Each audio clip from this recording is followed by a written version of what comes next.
Ljube moje ženske, pozdravljene. Dolgo se nismo brali, dolgo se nismo poslušali. Pred nami je eno najbolj dragocenih obdobij tega leta, in sicer se pripravljamo na kar nekaj praznikov. Prvi v tej liniji je praznik Magdalene, Marije Magdalene. In Magdalena nas povabi, da pogledamo, kater del naše ženske želi živeti sedaj. Kater del naše ženskosti je bil izgnan in katerega v tem obdobju pred seboj kličemo nazaj v svoje življenje. Potem sledi sveta Ana, praznik svete Ane, 26. tega meseca. In Ana nas pa povabi, da pogledamo v svoje življenje kot v tkanino, da uzremo tkanino, ki smo jo že natkale, tkanino svojega življenja, in da vidimo, da v nekaterih stvareh, ki smo, šele tkemo, in da celega zemljevida svoje zgodbe ne moramo videti, ker jo moramo prehoditi, jo moramo natkati.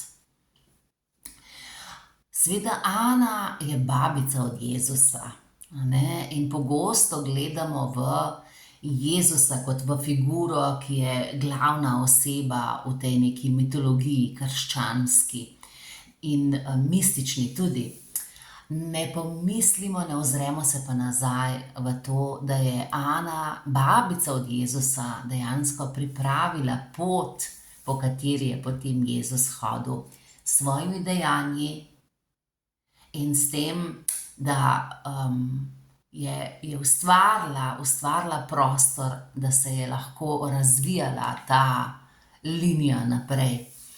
Pa ta misel, a ne, ki se mi je zdajle tako priplazila noter, mi je vzela skoraj te besede, da pogosto mislimo, da moramo biti v ospredju in vidne in žarometi morajo sijati na nas,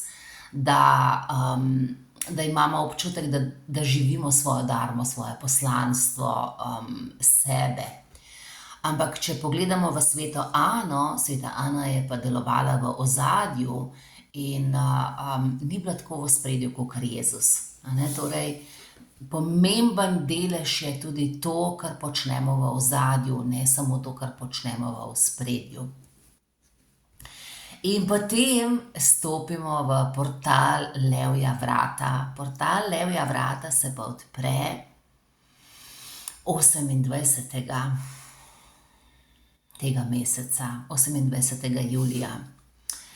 In portal Levja vrata nas pa vedno povabi, vsako leto potrka na vrata in reče: a vidiš svoje sonce, a vidiš svojo luč, a slišiš svojo dušo, a deluješ v skladu s tem, kdor si, a deluješ v skladu s tem, kdor si. In pomaga nam, a ne, ko vidimo, koliko je sonca, koliko je vitamina D, ki nas sidra in prepaja, da dejansko se začnemo zavedati, da smo mi sonce, da mi sijemo na ta svet, da sijemo na ljudi, s katerimi smo v stiku, da sijemo na svoje življenje, da ustvarjamo nego s svojim soncem. In to obdobje nam pomaga, da prisluhnemo, kam kliče naše srce, kam kliče naša duša, kaj je tisto, kamor nas kliče naprej. In da potem delamo korake v tej smeri. Da vidimo tudi, kje smo se odmaknili od srca, pa da nas srček pokliče nazaj, da nas duša pokliče nazaj. Glej, ljuba, tle.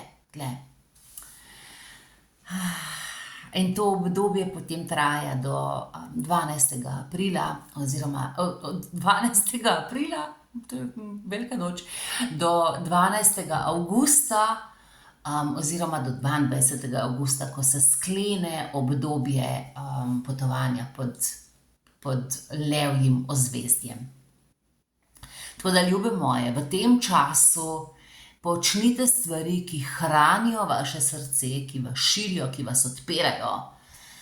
vas odpirajo in vam pomagajo, da zaslišite sebe, da zaslišite tisto, kar utripa v vašem srcu, kar utripa v vas.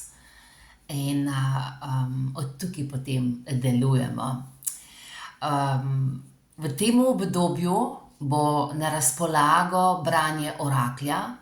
Orakelj pod okriljem Magdalene in svete Ane ga bom pisala. Morda potem tudi v avgustu, ampak to bom še videla. V tem obdobju bom pisala oraklje. In pa imela bomo obred 28., torej ko se odpre portal Levja vrata, bomo imeli obred blagoslova maternice. Najprej bomo delale s srcem, da prisluhnemo temu, kam srce kliče, kam kliče.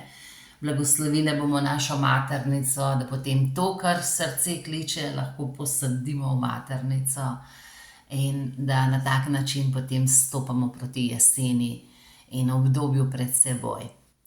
Evo, toliko cukrčkov, podrobnosti bom spodaj napisala, v pismu jih boste brali. In dajmo se odpreti temu obdobju, dajmo res biti. Please prepare me to be a sanctuary, pure and holy, tried and true. Please prepare me to be a sanctuary,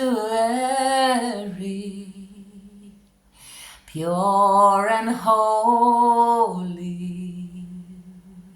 tried and true,